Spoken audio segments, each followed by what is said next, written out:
These days, it's rare to find doctors who really take the time to listen. That is exactly why speaking to people like Dr. Nomal Chandra Borah of the GNRC group of hospitals in Guwahati is so refreshing. Sometimes someone who knows health so deeply makes a huge difference. It puts you at ease. Your worries become lighter. And the whole experience feels so much more human. In our previous episode, Dr. Borah had mentioned that these days, when you meet doctors, the first thing he or she asks you is, "What is your problem?" It's as if we visit them only when something is wrong. But Dr. Borah reminds us that we must be checking in on our health, learning about our bodies, and also knowing about prevention, which are equally important. Dr. Borah has this rare old school warmth. He listens, he observes, and he makes you feel heard. There's so much to learn from Dr. Borah's approach to care and well-being. So today let's pick up from where we had left off and let's dive in and listen once again to Dr. Borah. Sir, you know what? Talking to you reminds me of this thing going back maybe 30 years, 40 years when I was much younger as a child. I remember growing up in Shillong, and you mentioned this.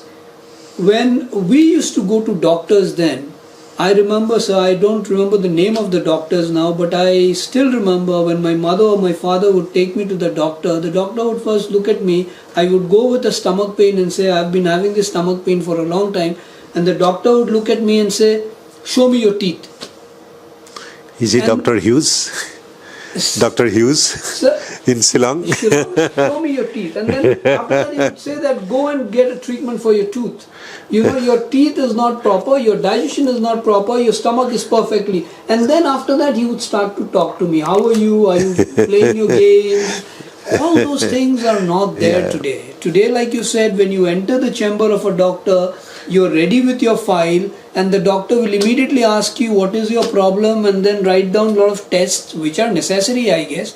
But then you come back and you don't know what's happened to you. I mean, this is how the entire situation is evolving. Yeah. So how do you think we could change that?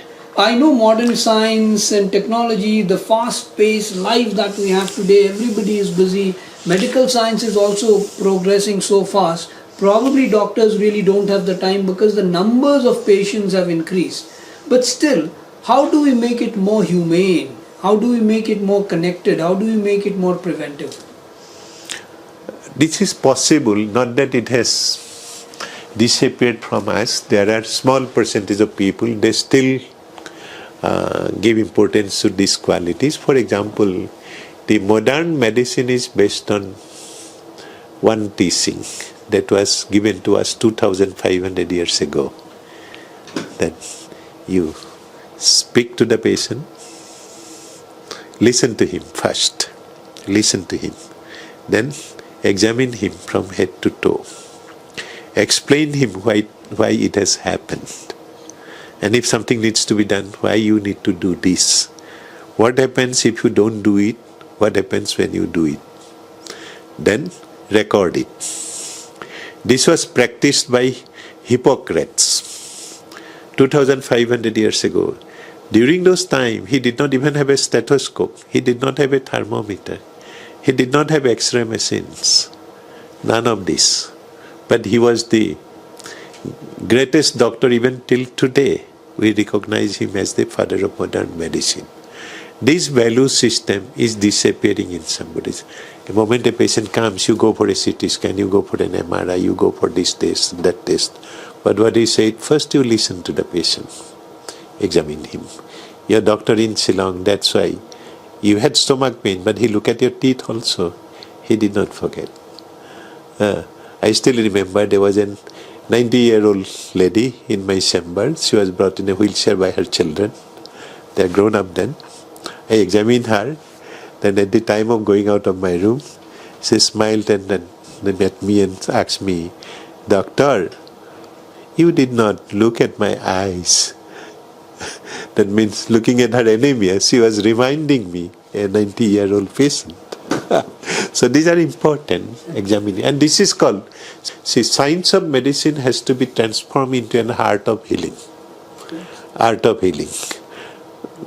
That's what makes a doctor perfect, a gifted doctor.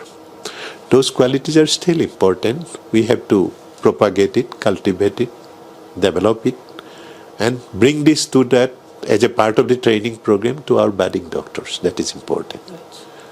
But sir, also coming to the practical situation, healthcare largely, by and large, remains inaccessible or uneven in the Northeast for a lot of people. So what do you think from your experience are the biggest bottlenecks? It is very much correct. It is not available easily. It is not accessible. It is also expensive relatively expensive. There is always a demand-supply gap here. We have 70 million people in this Northeast. We need so many hospital beds. We don't have. And private sector is not coming forward in creating an impact. For example, outside Northeast, 80% of the health facilities are being created by the private sector. Here 80% is done by the government. 20% is only supplemented by the private sector. The reason is, one, the lack of human resources, trained resources. Even if I open a hospital, where is the doctor? Where are the nurses? That is the most important problem. If a doctor has to be paid 2 lakh rupees in Bombay, Delhi, or Bangalore, cost of him would be 8 or 10 lakhs. So who will pay this? This will have to be paid by the patient. As a result, the cost of services increases. That is number one. We need plenty of trained human resources. So also the nurses. That is number. Number two, the health coverage payment system. In rest of the country, around more than 50% of the people are having health insurance, private or the government. In Assam, we have less than 24% of the people are having health insurance, including government scheme. That is another bottleneck. There are small section of the people who has got plenty of resources. They can go anywhere and get treatment anywhere. For them it is not a problem. But for the large majority of the people, the health insurance has not been there to cover large number of people. That is why we need a scheme or a program for universal health coverage. And would you say that's a policy gap? So if we don't have... It's a policy gap. We have not been able to influence the policy makers to take it up as a priority matter. It's not a question of money. It's a question of thought process, thinking process, giving priority to it as an important subject. That is one. So a universal health coverage. Like Sasthya Mitra, we are creating a model for that. Let us see how it works. Even to get health insurance, Yeah. even people that have insurance, Yeah. to get their insurance also becomes so cumbersome sometimes. Yeah. People have to go through all the rigmaroles Yeah. to be able to get their insurance. Yeah. Very complicated now. All this will have to be simplified. Somebody will have to work on it. Somebody must do it. Right. And universal health coverage is a must. Universal Health coverage is a must, especially in places like Northeast. Very, very important. Very, very important. That's one great message to have, sir. But also, if you have to look at alternatives to the problems or the bottlenecks that we are talking about, and these are practical situations, do you think, sir, telemedicine and mobile health clinics, do you think these can also help to at least to address the kind of situation that we have insofar as reaching out to a larger population is concerned? To a great extent, yes, I agree with you. To our Sasthya Mitra worker, we had given them a smartphone with a telemedicine app in their mobile phone. So they were mobile telemedicine clinic, you can say. When they go house to house, when a patient is having hypertension, they will immediately connect to the GNC doctor, give them consultation then and there itself. So we tried that. We have not been very much successful in spreading that the way it should have been, but that there is a way of doing it, Sir, yes. what were the reasons, if I could ask you? One is people still want the task of a doctor. I see. They still want the task of a doctor, healing task of a doctor. So that the thing is. So why do doctors not go to the primary health centers and the community health centers that we have in the villages? Most of the doctors, at least I know, and a lot of my friends, some of them would be probably sometimes listening to this interview, who've become doctors. A lot of them, I know, have not gone to the villages like they should have after they passed out, got through their MBBS, and they were asked to go to a primary, let's say, health center in a certain village. There are two factors responsible for it. One is when a doctor goes to a training, he's given a particular kind of lifestyle. And when you go to a village, he does not get it. Even the bare minimum needs. Say, for example, the kind of accommodation he or she will get. Say, if a girl is being posted there, there is no safety for her. She does not have a safe house to sleep. She does not have a safe toilet to go. Those are problems. Basic needs are not being fulfilled for the doctors. That is another reason why the young doctors do not want to go there. We must be able to build it up. The village must have it. The village must have good water.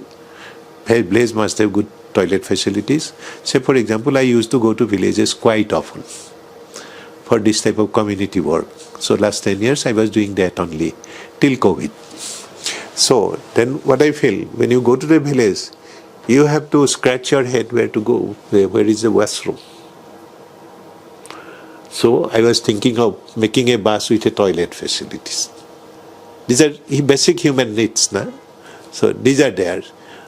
So if you travel from Guwahati to say Tinsukia by bus, imagine how many places you will get a neat and clean toilet to use. Even in the highways, you don't have.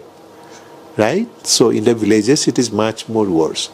Basic minimum standards. Basic minimum standards has to be provided to our doctors in order to make them go to the periphery. Absolutely. So we don't expect doctors to go and build washrooms. You cannot. And, you cannot. They are meant to do medical service. Exactly. That is not there. That is number one.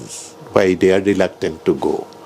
Then now there is 50% of them are girls who are coming to study medicine. For them it is much more important. Much more important. I cannot push them there unless I am able to provide them all those basic minimum facilities to my young doctors. That is number one. Number two, quantity matters. When you have adequate quantity, there will be competition for quality. Absolutely. There will be competition. You do not have the basic minimum quantity. You have 10% of the doctors that we need today. So they have got multiple options. A doctor coming out of the medical college will have 10 appointment letters with him. He does not have to appear for any interview. It is his option where he will go. Suppose he gets an opportunity in Guwahati, he gets an opportunity in Bombay, he gets an opportunity in a village, where he will pick up? He will go to the... Because the finger is always pointing at the doctor, saying that this doctor has not gone to this rural area. No. This is how things they cannot be perceived. blamed. No, they cannot be blamed, the younger generation. We must be able to look at the problem from their perspective. Absolutely. From their perspective. I think that is so beautifully and so meaningfully put by you, because if doctors are to go to these rural areas, the basic infrastructure has to be provided, which is so important. So then now coming to this other issue of women and child care. This has also become so important. And you yourself, as even doctors, female doctors, who are posted to rural areas, they don't have safe environments, they don't have safe places to go to, let's say, a washroom. So in this kind of a scenario, if we talk about the larger population, women and child care, in this particular landscape, how would you describe this situation, sir? Things have improved a lot, but it is still pathetic. The index of healthcare development are three. One is average lifespan of a person. in that geographical location or in that country. Second is infant mortality rate. Third is maternal mortality rate. So infant mortality rate and maternal mortality rate, one of the highest in India. And in Assam, it is one of the worst performing state, though there has been improvement. Though there say, around 20 years ago, we had close to 100 infant mortality rates. Now it is coming down to around 44. But it is still below national average. National average is 26. We are lagging behind. We are lagging behind. But it has improved from 100 to 44 during last 25 years, you can say. It has improved. So what can be then done at the community level to be able to address this situation? We need more number of doctors to cover the community. That is the simple answer. Simple. We need more number of doctors. Say for example, Cuba. Our average lifespan in Assam is 65 years. All India 68 years. In Cuba, lifespan is 80 years. Why it is so different? Their infant mortality rate, maternal mortality rate is equal to that of UK, Canada, France, Germany, Japan, Singapore, USA. That's a poor country, low income country. But still then, only because of the doctors. They have 84 doctors for every 10,000 people. We have 4 doctors for every 10,000 people. There lies the difference. Have doctors. Many of them will go to the villages. By that time, if they are forced to, they have no other options in the town because of the quantity, they will create something of their own, like we created for us. When we came back to Assam, there was nothing available. Why I became a healthcare entrepreneur? I was forced to do that. I was trained in neurology. I came back to Assam. I was not given an opportunity to work as a neurologist. There must be more people like you, sir. More people like you. So, then I need a minimum facilities to provide neurological care to my patients. I did not get it in government. They were not able to help me because of many issues at the time. That was in 1984. Then nobody will make a hospital for me.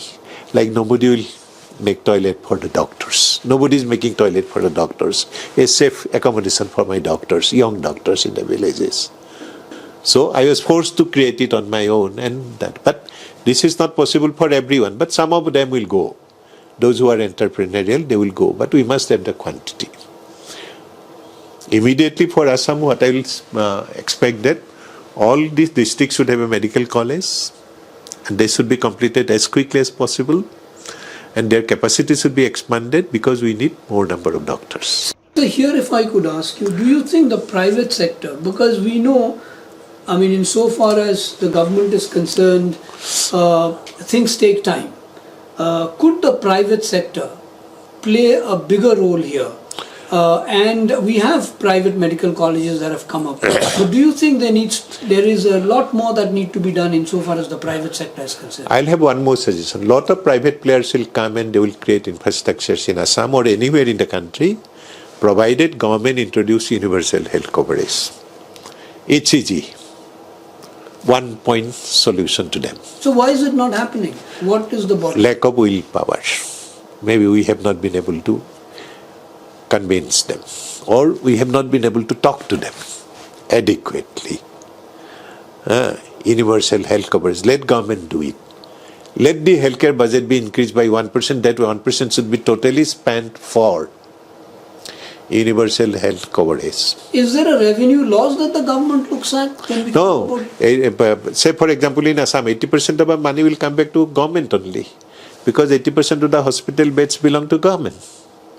Government also will get a reimbursement from the insurance company. They don't have to spend money for running the hospital. Give them universal health coverage. You will get money to run this hospital. Private hospital will be run like that only. Government hospital also will be run like that. Patient will come according to the quality of the hospitals. Nobody will force them, you go there and you go there and you go there. They will have the free option to select their own hospital. And that is decided by quality. That is the system prevalent in Canada. prevalent in Canada. In here, in Assam also, let government do universal health coverage. Private hospital will come, community health setup will come up in private local area, rural areas.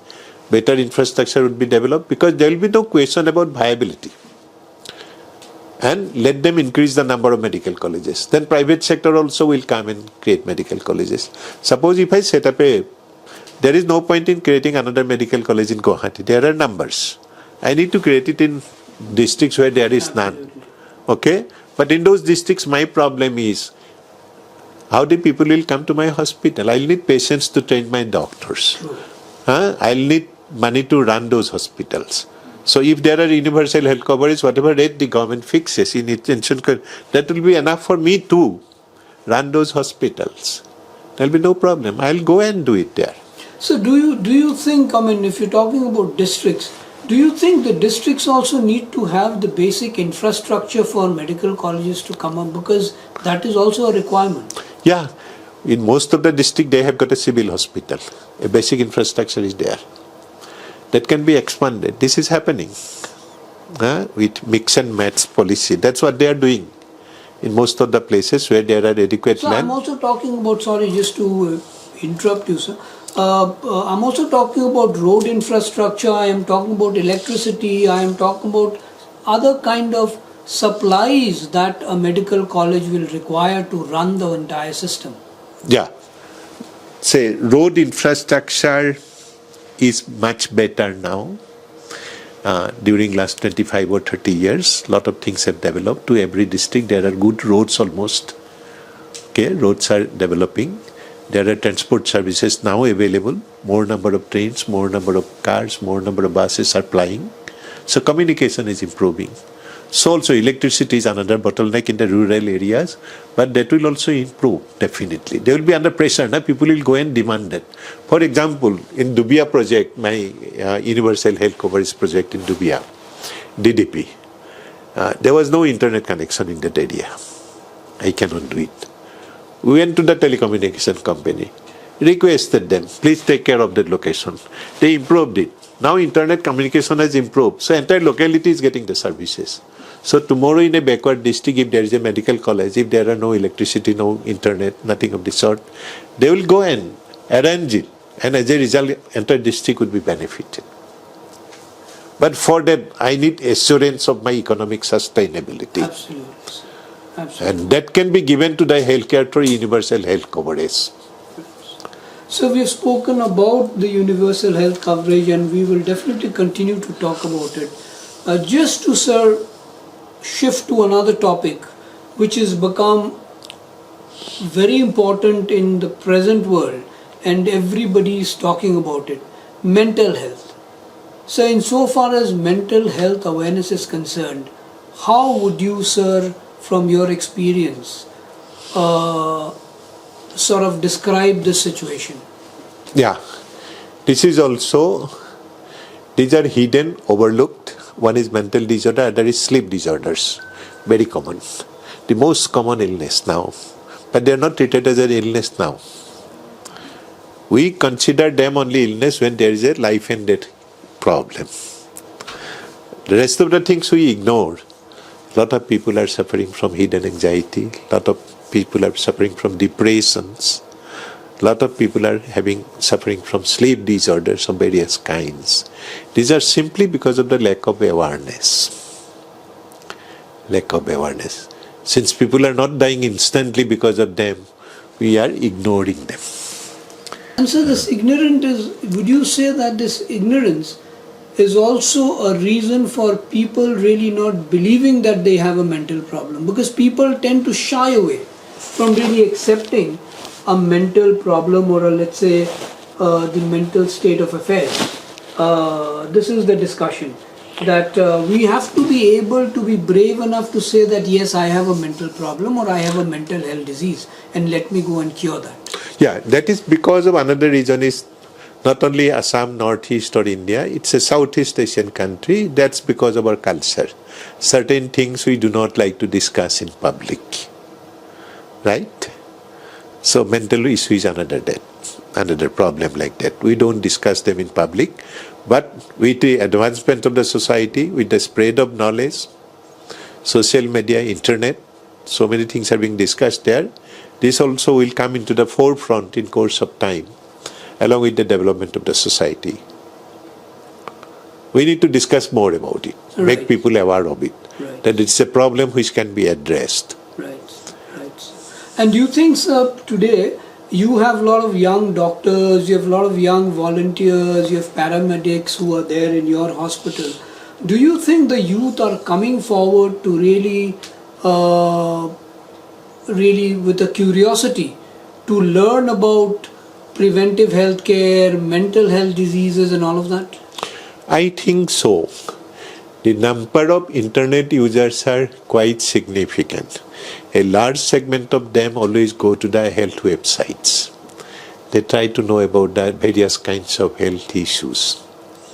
So they may not read books, but they are entry into those forums where they can learn about health, discuss about health, are increasing. I'm very much optimistic about them, especially about the new generation. That's good news. Yeah. Sir. That's good news. Sir, and then again now to also talk about this other topic which is important and interesting at the same time. We again are from the Northeast, and Northeast, like we all know, is diverse. It's got the diverse ethnicities, the culture, everything is so much different than, let's say, the rest of India. And in this region we also have a very good and old traditional practice of indigenous medicine. A lot of people go to indigenous medical practitioners to get different kinds of diseases cured and all of that. Do you think so modern medicine can coexist with traditional medicine in the Northeast? I think so. Both has got a relevance. One can be complementary to another. One cannot say modern medicine cannot be substitute to everything that we have in alternative medicines. Okay, we do not have all the solutions in modern medicine also. So there are some solutions in this type of treatment also. Only thing that there should be a scientific approach to everything that we practice. It should be safer for our people. It should be based on scientific evidence and research. Then they will coexist. Say for example in London, the homeopathic college and another allopathic universities coexisting side by side. The number of people visiting both the places are almost same. Oh, I see. In the city of London, Queen Square. So allopathic and homeopathic are together and parallelly people are visiting both. Wow. In Germany, Ayurvedic is very, very popular. Ayurvedic is very, very popular. So also homeopathic. In fact, honeymoon was originally from Germany. So it has got relevance. Not that there are many diseases. I used to send as a neurologist couple of diseases to homeopath, couple of diseases to Ayurveda. I want my patients to be okay. Whether it is allopathic or homeopathic or Ayurvedic, it's not important, but my patients should be better, improve. Right, sir. So I remember, sir, when I was studying in Korea, I used to have constantly some one problem or the other, and I remember our professors would encourage us to go to the allopathic centers to get our medicines from the university clinics, but at the same time go to the acupuncture places and get those acupunctures done. Yeah. You know? I practiced it myself. So this is something that I think we should continue to give relevance. Yeah, we should not forget it. Right, sir. We should not forget it. So the one thing that I want to talk about is also something that you started, and it is pretty well known in terms of the economic component of community through a health initiative. You have a farming system which sort of, I think, allows you to sort of get into this kind of a program or a project. Can you please walk us through or talk us through this project that you have? My understanding and feeling is that I believe in that the ignorance ill health and poverty forms a nexus, vicious cycle. Even if you treat a poor person, make him all right, send him back to his own environment. Because of the poverty, he gets that problem again. There is no solution to it. And coupled with ignorance. So we must be able to break this vicious cycle. We are trying to address the issue of ignorance to our Sashtomitra program. Then treatment, it has to be affordable, it has to be available, which we are discussing. Then at the same time, the people's economic condition must be improved. Per capita GDP is very much nominal in our country.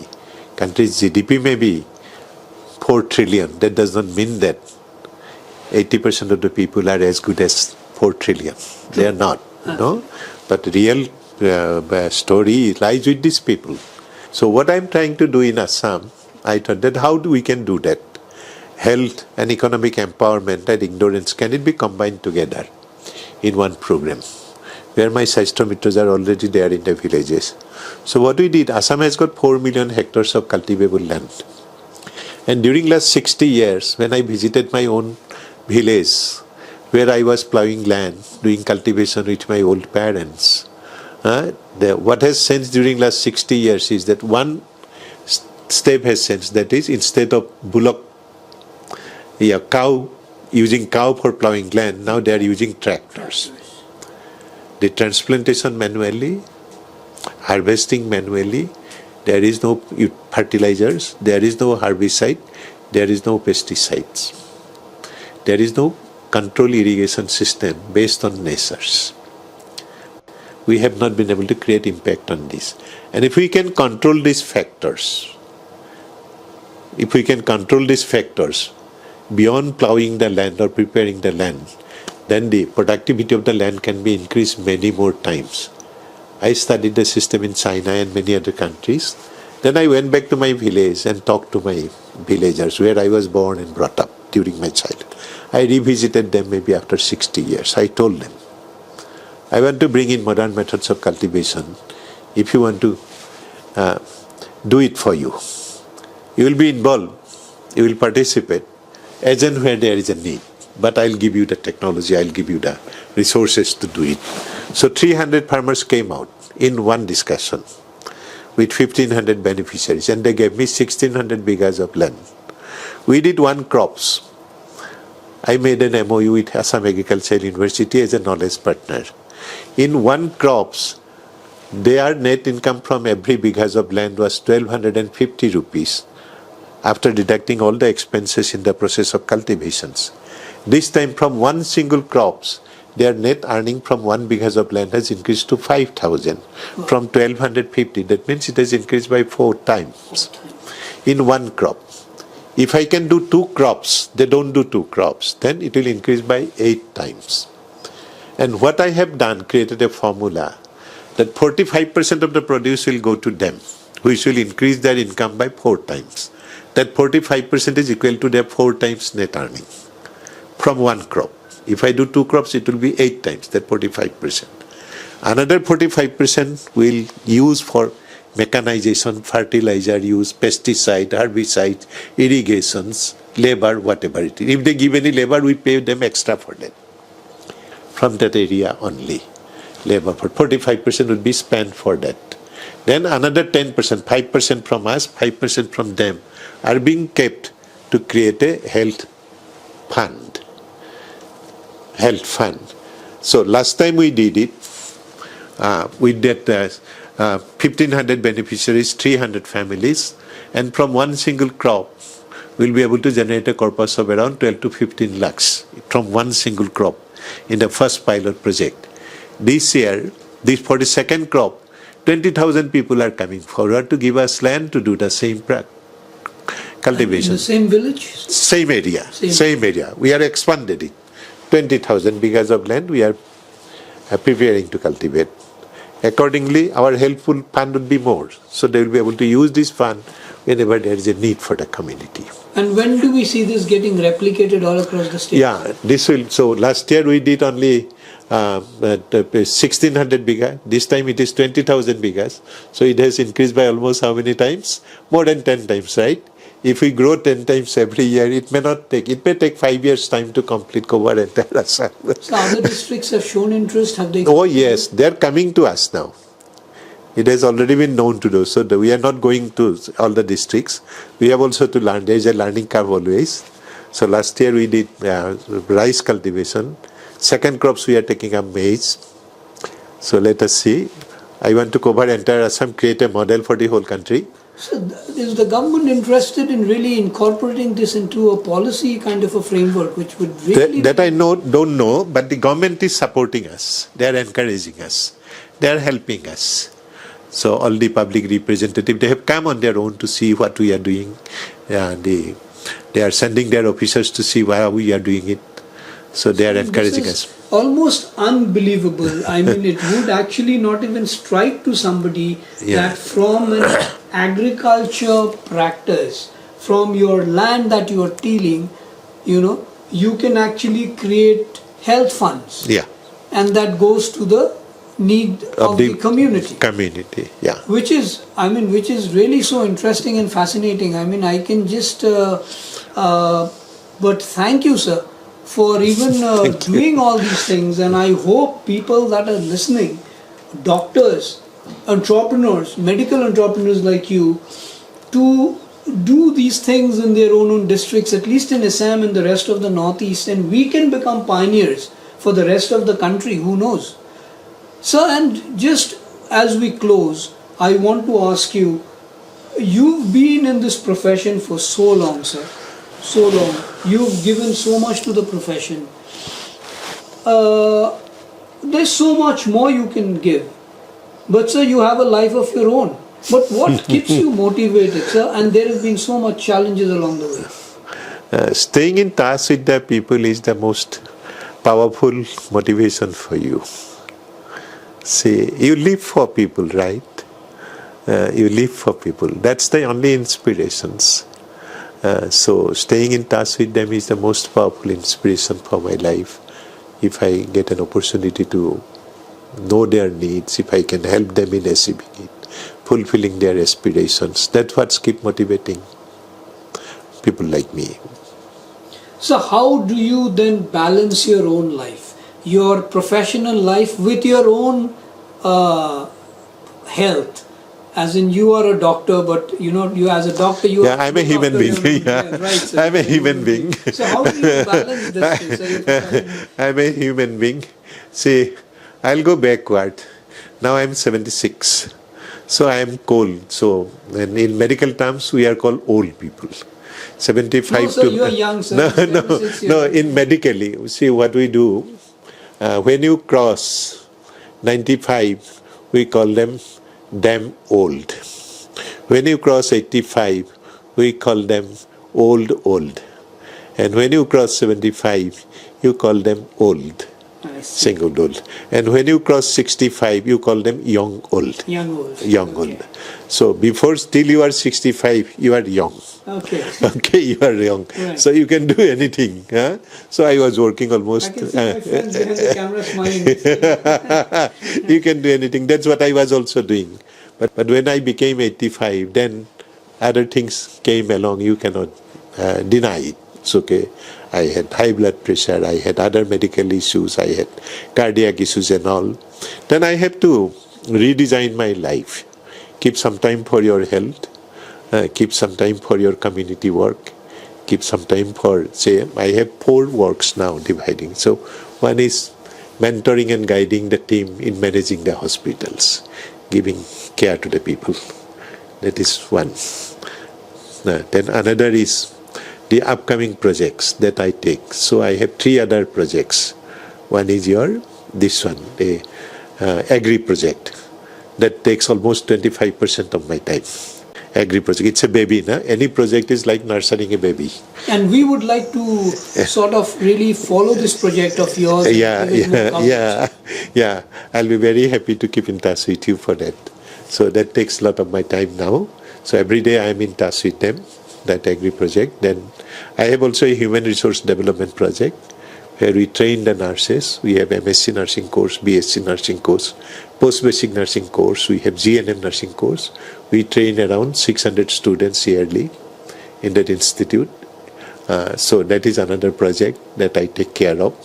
Then also various other human resource development program, developing paramedical people, developing doctors in the postgraduate level. We have postgraduate training program in neurology, postgraduate training program in neurosurgery, postgraduate training program in cardiology, postgraduate training program in critical care, emergency medicine, so on and so forth. It is an ever-expanding area. So there I have to give time. So I give time for that. Another project I have, retail project. That was created only for creating job. I see. When this project was created, my understanding was that to create a hospital bed, you need to spend around 25 lakh rupees during those time, early 2000. So to create a retail shop, I need to spend around 25 lakh rupees during those time, early 2000, around 2004, 5 like that. Then I thought, so our main problem here in Assam and Northeast is the youngsters, we are not able to give them a constructive life. True. Engagement. Youth is a big force, my understanding is. So this big force, if you can use them constructively, they can be a strength of the society, pillar of the society, right? If you do not give them opportunity to use it positively, they can be destructive also. That is what our problem is. Why not I do something so that I can give opportunity to more and more number of youths? So that's how the retail business was created.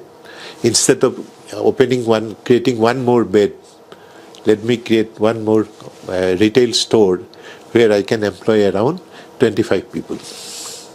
Employment rate is quite high in retail. So I opened that. So it's continuing. Now I have a plan to expand it, scale it up, so that I can create more job opportunities for youngsters in this part of the country. So when you talk about scaling, I hope everyone else is thinking about scaling. So whatever they're doing, that is so important. Sir, I just want to ask you this final last two questions. Very simple, something that has been in my mind for a long time. If you were not a doctor, if you had not chosen the medical profession, what would you have been, sir? No alternative. I keep thinking. Suppose today, if God comes and asks me, in your next life, this life you became a doctor, you cannot change it now. If they give me an option for my next life, what you would like to become, I'll tell him that I'll come back to this world as a doctor only. You are dedicated to... I love these professions. To medical service. Yeah, I love this profession. A medical practitioner. That is an inspiration for me. Which, as you speak, sir, you can feel it. And people that have known you, I'm sure, will agree with me that your kind of medical practitioners are not too many in today's world. You are in touch with the community. You've told us about how doctors must actually talk to their patients and then diagnose instead of going to the disease first, which is so important. You hardly get to hear this in today's world. So finally, one last question as we wind up. Sir, there's a lot happening in the medical world. Like we've talked about inaccessibility, largely of people to hospitals, to good medical treatment and all of that. But people still have to take care of themselves. What would be your final message, sir, insofar as people's well-being is concerned? How do you think people should take care of themselves? I'll tell them that it is finally balancing in life. Three things: your personal health, family, and professional life. Have a balance. Do not develop one at the cost of other. Health is one of the important component of it. Do it from day one. There will be less problem. These three are equally important. The three mantras, sir. Three mantras. Sir, thank you so much.